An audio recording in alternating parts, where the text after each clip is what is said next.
Olamide, who is a mere fisherman, fell in love and got married to a mermaid, meddling with powerful forces that governs the water and the land, causing the balance between the land and the waters. In the heart of the Yoruba land, between lush forests and flowing rivers, lay the small village of Ile-Ife. The village was known for its rich culture, vibrant festivals, and stories passed down through generations.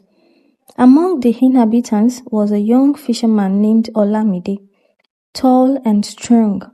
Olamide was known for his skill in fishing and his deep love for the water. One fateful evening, as the sun began to dip down the horizon, painting the skies in hues of orange and purple, Olamide set out in his canoe to cast his net in the deeper part of the river. The water glistened like liquid gold under the setting sun. As he paddled further, he began to sing a traditional Yoruba song, his voice echoing across the still water. Ẹ̀wà ni mo gbé wá o, ẹ̀wà ni mo gbé wá o. As he sang, he noticed something unusual. The waters ahead seemed to ripple with an ethereal glow, and a melodious song, far more beautiful than his own, drifted into the air. Curiosity piqued. Olamide paddled towards the source of the music. To his astonishment, he saw a beautiful woman sitting on a rock in the middle of the river. Her skin shimmers like moonlight, and her hair flooded like the river's currents. She sang a song so enchanting that it seems to be woven from the very essence of the river and the forest. Olamide's heart raced. He had heard tales of mermaid, Mami Water, the water spirit who could bring both fortune and misfortune. He tried to look away, but his eyes were fixed on her beauty. Suddenly, their eyes met.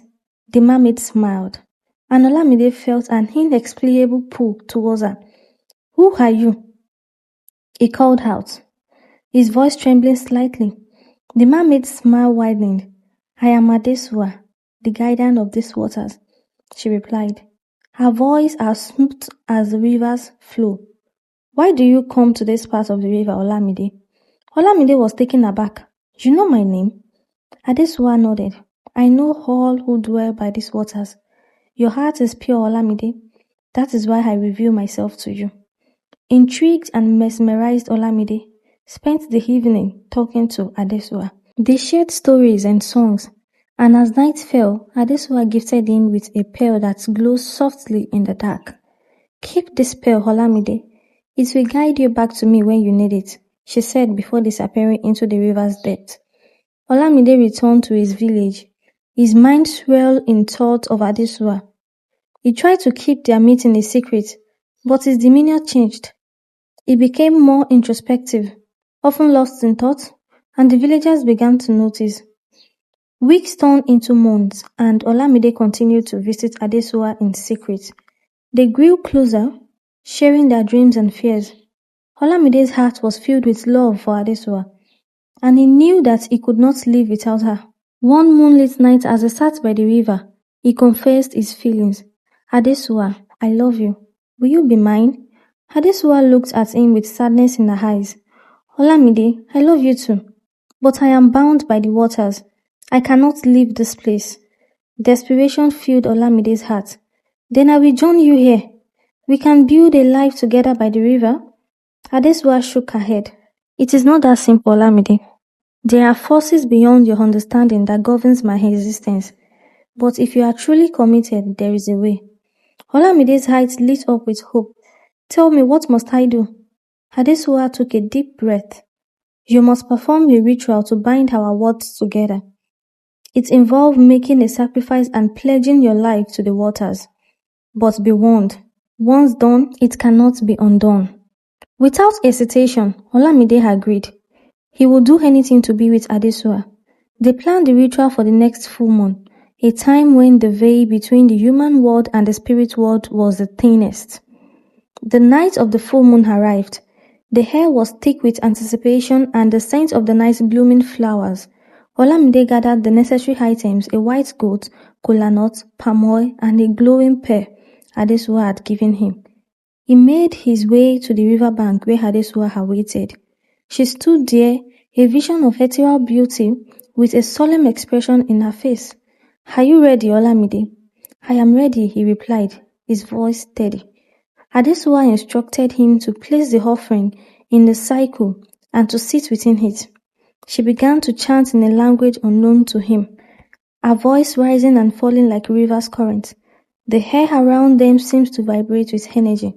"By the power of the waters and the spirit that dwells in it, I bind Olamide to me and to these waters," she intoned. A flash of light enveloped them, and Olamide felt himself being pulled into the vortex. He closed his eyes, holding tightly to Adesuwa's hand. When the light subsided, he opened his eyes to find himself still by the river. But something had changed. He felt different, as if a part of him now belonged to the water. Adesuwa looked at him with a mixture of joy and sadness. "It is done, Olamide. We are bound together.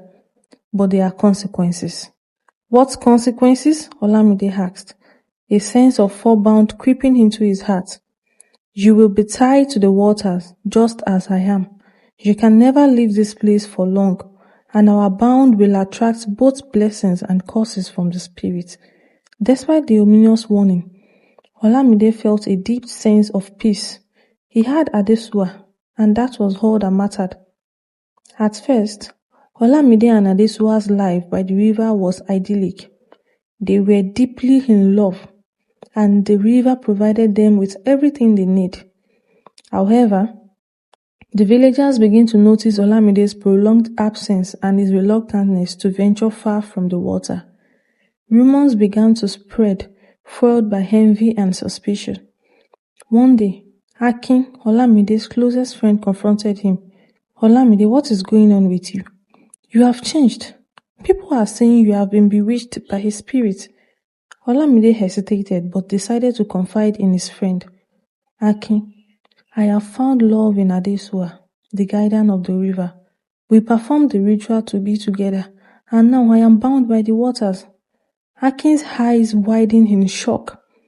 "Olamide, you have meddled with the powerful forces. This is dangerous.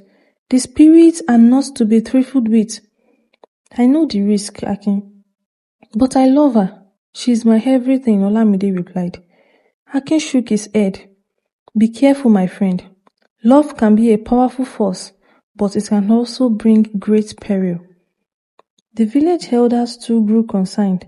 They called a meeting to discuss the strange occurrence and Olamide's behaviors. Chief Ajayi, the wise and respected leader, spoke gravely.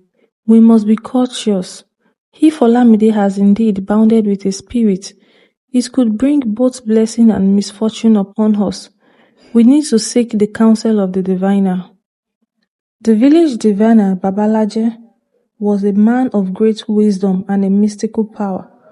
His small hut was filled with scents of burning herbs and the sound of rattling bones. When the villagers arrived, he greeted them with a knowing look. "I have been expecting you," Babalaje said, his voice deep and resonant. "The spirit have spoken to me." Chief Ajayi bowed respectfully. "Babalaje, we seek your guidance. Olamide has bounded with a water spirit. What does this mean for our village?" Babalaje closed his eyes and began to chant, swaying back and forth, and the room was filled with eerie silence as he communed with the spirit. After a few moments, he opened his eyes and spoke. "Olamide's bond with the mermaid Adesuwa is strong. It brings a powerful connection to the water, which can be both blessings and curse. The river will provide." "What must we do?" Chief Ajayi asked. "The villagers must honor the river with regular offerings and respect the presence of the spirits. Olamide must remain vigilant and true to his love. Any betrayal or dishonor will bring great misfortune," Babalaje warned. The villagers nodded, their faces a mixture of awe and fear. They returned to Ile-Ife, determined to follow the diviner's advice. As predicted, the river began to bless the village with bountiful fishes and clear, plentiful water. The crops flourished and the villagers prospered. Olamide and Adesuwa's love grew stronger, and they were soon blessed with a daughter, whom they named Oluchi, meaning God's work. Oluchi was a special child with her mother's ethereal beauty and her father's strength. She seemed to have an intimate connection to the water, often playing by the river's edge and singing songs that echoes her mother's voice. However, not all was serene. As Oluchi grew, strange events began to occur. During a drought, the river inexplicably dried up, only to return with a vengeance, flooding the fields. Illnesses spread. The villagers grew restless and whispers of discontent rose. One night, as Olamide and Adesuwa sat by the river, they were visited by Babalaje. The whole diviner's face was lined with worry. Olamide, Adesuwa, the spirits are restless. The balance is tipping, and we are facing the consequences of your union. You must find a way to appease the spirit. What must we do, Babalaje? Olamide asked, his heart heavy with concern. There is an ancient ritual, one that requires a great sacrifice. It is dangerous and could cost you dearly. But it may be the only way to restore balance. Adesuwa looked at Olamide, her eyes filled with determination. We must do whatever it takes, for the sake of our village and our daughter.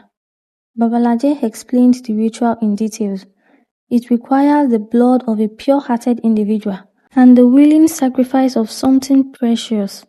The ritual will be performed at the height of the full moon, at the very spot where Olamide and Adesuwa first met. The night of the full moon arrived. The air was thick with tension as the villagers gathered by the river. Olamide and Adesuwa stood at the center, holding Oluchi between them. Babalaje began the incantations, his voice rising above the murmurs of the crowd. Olamide knew what he had to do.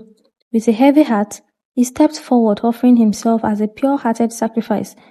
Adesuwa's heart filled with tears, but she nodded, understanding gravity of his decision.